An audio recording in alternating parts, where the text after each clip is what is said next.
खुलुमबाय मोनसे टपिक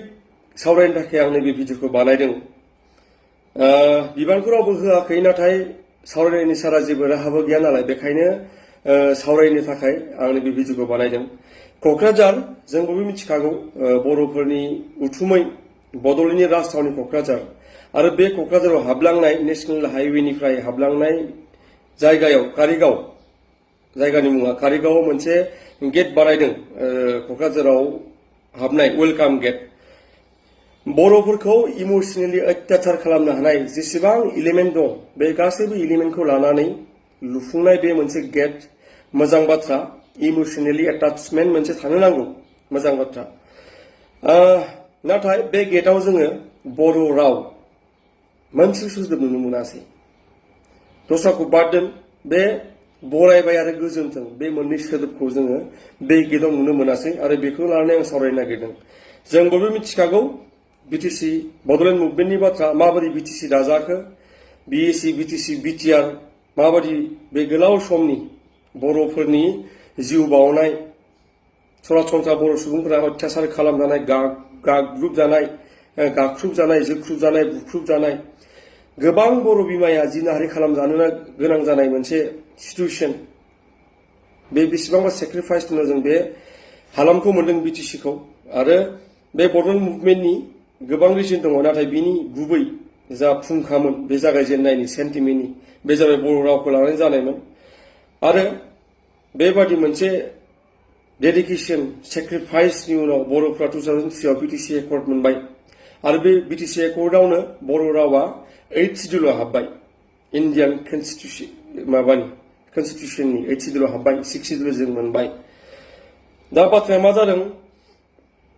बे हादराव बायदि मैया बाथ्रा सोलायबाय थायो बेखायनो आं एक्जेक्टलि गोसो गैया नाथाय 29 ना 28 स्टेट दिनै दङ बिनि गेजेराव अनलि 22 लेंगुवेजआ 8 सिडिउल जों गनायथि मोननाय आरो बिनि गेजेराव बर' रावा मोनसे जोंहा दिनै सेपारेट स्टेट गैयाबाबो बर' रावा 8 सिडिउलाव दङ बेसेबांबा गोग्गाथाव गोजोनथाव बाथ्रा बे जोंनि थाखाय नाथाय बे रावा गले गले गले गले बे हालामावनो बे बड'लेण्ड हालामावनो रावजोंबो नङा बर' फिसाफोरजोंनो बेबो जायफोरा बर' हारि राव हारिमु बेफोरखौ फेहेरनायनि बाथ्रा बुंनानै मुभमेन्ट खालामनानै दिनै चियाराव दंफैयो बिथांमोनजोंनो गले गले गले गले नासयजागासिनो बे रावा दुखुनि बाथ्रा दा बाथ्राया मा जाहैदों बे गेटआव कारिगावनि गेटआव मानो बर'नि मोननै सोदोबबो लिरनो हायासै आं नुनायाव मोनसेबो सोदोब गैया जेसेबां भिडिअ दा फोसावगासिनो दङ गोबां मानसिया आं दासिम थाङाखै दंफ्लाङोबा आं मिथिया खिन्थु जेसेबां भिडिअ हगारदों बेहाय बर' सोदोब मोनसेबो गैया आं प्रेक्टिकेलि दासिम बेहाय थाङाखै नायनो बेखायनो आं भिडिअनि सायाव भिडिअ जि नुदों बेखौ लानानै आं बे बाथ्राखौ सावरायदों दङबा मोजां बाथ्रा नाथाय गैया होननानै आं गोबां मानसिनाव सोंनाय गैया दा बाथ्राया मा जादों जोंनि दिनै बड'लेण्डनि गाहाय मावफुं सोद्रोमा बिटिसिनि प्रमद बर' बिथाङा सासे माल्टि टेलेन्टेड इन्टारनेशनेल माइन्डेड भिजनारि सासे लिडार बिथाङा भिजन आरो मिशन लानानै खामानि मावगासिनो दङ बिथांमोना देश बिदेश बेरायो जों नुबोबाय आं बिदेशनि बाथ्रा बुंला जोंनि देश जोंनि हादरावनो बिथांमोना कर्नाटकआव थाङो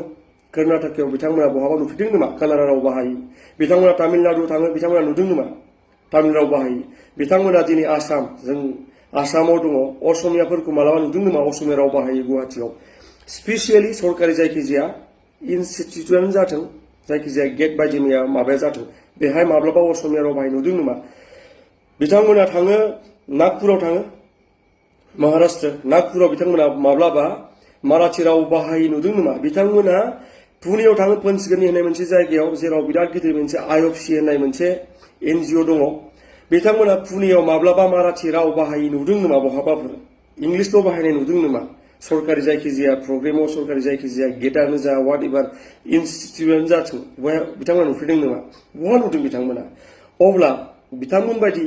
एथ' देश बिदेश बेरायग्रा मानसि भिजनारि माल्टि टेलेन्टेड इन्टारनेशनेल माइन्डेड मानसिफ्रा दस्रायाव थांनानै माखौ सोलोंनानै फैदों जुदि जों जोंनि जायगायाव बड'लेण्ड मुभमेन्ट खालामनानै बर' हारिनि सेन्टिमेन्ट रिजनेलिजमनि मोनसे लेभेल बिखुङाव स्टाफ होना लानानै जायफ्रा पलिटिक्स खालामदों बर'नि इमोसनजों बिथांमोना जुदि बर' रावखौ बर' हालामाव बाहाया बहा बाहायगोन सोर बाहायगोन बेखौ जुदि बिथांमोना बाहाया बर' हालामाव सोर बबाव बाहायबावगोन बेखौ आसामाव बाहायगोन नामा बहाबा आसामावथ' वाटिबार फिसायबाव बाहायसाबदों एसेम्ब्लियाव आं बिसिम थांनो नागिराखै जोङो बिटिसिनि खोथा रायलायगासिनो सोरखौ गिदों सोरनि थाखाय सोरखौ सेटिसफाइ खालामनो थाखाय बे गेटआव बर' रावखौ लिरनाय जायासै आरो मोनफ्रोम बाथ्रा मानो पलिटिकेलाइज मानो पलिटिकेल बेनिफिटखौ नागिरो सोरबाफोर गाज्रि मोनजानो गिदिं नामा सोरजोंबा गाज्रि मोनोबा बिनि रिप्लाइ मानो होनो हाया बिटिसिया मा बे बाथ्राखौ मानो बुंनो हाया बेसिम बे अवकादाबो जोंहा दिनै गैया नामा स' आं बेखौनो मिथिनो लुबैदों प्रमद बर' बिथाङा सासे भिजनारि लिडार बिथाङा मा भिजनजों मा मिशन लानानै कारिगावनि बे गेटआव बर' सोदोब मोननैबो बाहायासै बरायबाय आरो गोजोन्थों होननाय बे सोदोब मोननैखौ मानो बाहायासै बिथाङा कारिगावनि बे गेटआव मा भिजनजों मा मिशन लानानै बिथाङा बेखौ बाहायासै बेनि फिननायखौ बिथाङा होनाय नङा नाथाय बे बाथ्राखौ जों साननांगोन बेखौ जोंनो साननांगोन पलिटिकेल एबभ पलिटिक्स बे प्रमद बर'ल' नङा गाबोन हाग्रामा महिलारि बिथांखौबो सोंनो हानांगोन जोङो जुदि बिथाङा फैफिनो गाबोन जोङो एनिबडी बिजेपिनि सोरबा फैयोबा कंग्रेसनि सोरबा फैयोबा वाट एभार पार्टी जोङो बिथांमोनखौ सोंनो हानांगोन थ' आं बिथांनि भिजन मिशनखौ आं मिथिनो लुबैदों मा बेहाय बर' रावखौ बाहायैनि आरो दिनै जोंनि जायफोर आफादफोर दङ स्पेसियेलि बर' थुनलाइ आफाद आरो दुलाराय बर' फरायसा आफाद नोंथांमोना नुवाखै नामा बेखौ नोंथांमोननि गोसोआव जाखांफैयाखै नामा सोंथि जाखांफैयाखै नामा एसेबो गोसोआ गाबखानाय मोनाखै नामा बोरै नेसनेलिज्मआव बे लामाजों थांगोन अब्ला जों जुदि बे फिसा फिसा बाथ्राखौ बिदि गारसोमना दोननाय बेथ' नुनायाव फिसा नाथाय बे फिसा नङा बे बिराद गिदिर बाथ्रा मैया आं नुदों प्रमद बर' बिथाङा तामुलपुराव मोनसे अडिट'रियाम बेखेवदों जोंनि तामुलपुर आं तामुलपुरनि बे शंकरदेब माबा नाम होदों शंकरदेबनि नामजों बेखौ बानायदों गिदिर मोनसे मोजां बाजेट लाना बानायदों आं बाजेटखौ मिन्थिथ'वा नाथाय 2C खम जानाय नङा बायदि मोनदों आं 2Cनि खम बाय 1Cनि खम नङा बेनि बाजेटआ बेसेबां आं मिन्थिया उनावहाय मिन्थिनो नाजागोन बे शंकरदेबनि नामजों बानायदों बेहाय पियरलि असमियाजों लिरदों बेखेवनायनि जि हाबाफारिमोन बेहायबो बेखौ माने माबा बिटिसि गभर्नमेन्टआ खालामनाय जुदि मोनसे इनस्टिट्युटआव जायखिजाया मोनसे बेबादि अडिट'रियामाव इंलिसबो लिरनाय गैया अब्ला बर' स्टुडेन्टफोरा बोरै मिथिगोन दस्रा नन एसामिस मिडियाम स्टुडेन्टफोरा बोरै मिथिगोन बेहाय जुदि बिटिसि गभर्नमेन्टआ बिटिसि गभर्नमेन्टनि रांखावरि अनसुंथाइजों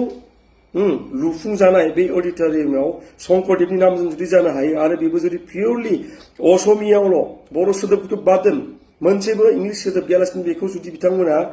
खालामनो हादों अब्ला बे बर'फोरनि उथुमै क'क्राझाराव हाबनाय गेटआव बर' सोदोब मोनसे मानो बाहायनो हायासै मा दङ बेहाय मा पलिटिक्स दङ मा राज दङ आरो बे बाथ्राखौ साफ्रोमबो बर'आ साननायनि सम फैबाय एबभ पलिटिक्स बेखौ जोङो सोंनो हानांगोन पलिटिकेलि कारेक्ट जाबाय थानो लुबैबा जानाय नङा आफादनि बिबानखौ मानो लादों पलिटिकेल कारेक्ट जानोबा सामसाबो जानो हायो सेलादार जानाबो जानो हायो दालाल जानाबो जानो हायो थिकादार जानाबो जानो हायो नाथाय जायफ्रा आफादाव दङ आफादनि बिबान लानानै दङ आरो साफ्रोमबो सेन्टिमेन्टेल जायफ्रा एसेबो साननाय दङ बिसोरनि खर'आव बे बाथ्राया हाबनो नांगोन जे तामुलपुराव लुफुंनाय बे शंकरदेबनि मुङाव जुदि बेखौ दोननो हायो बेहाय जुदि पियरलि असमिया लिरनो हायो बर'नि उथुमै क'क्राझार बड'लेण्डनि राजधानी क'क्राझाराव हाबनाय बे गेटआव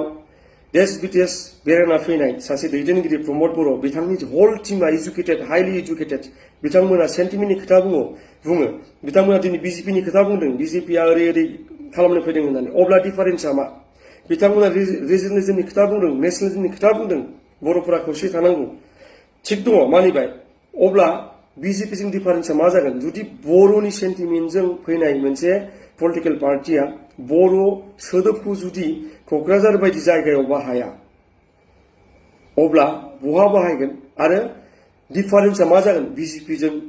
बे दानि थानाय इउपिपिएलजों बा गाबोन जुदि बिपिएफ सरकार थायो डिफारेन्सआ मा जागोन जों बेखौ साननो हानांगोन आरो बेहाय खुनु पलिटिकेल खोथा लाबोनो नाङा बेहाय एसे एबभ पलिटिक्स साननो सोलों बेखौनो गोजोन्थों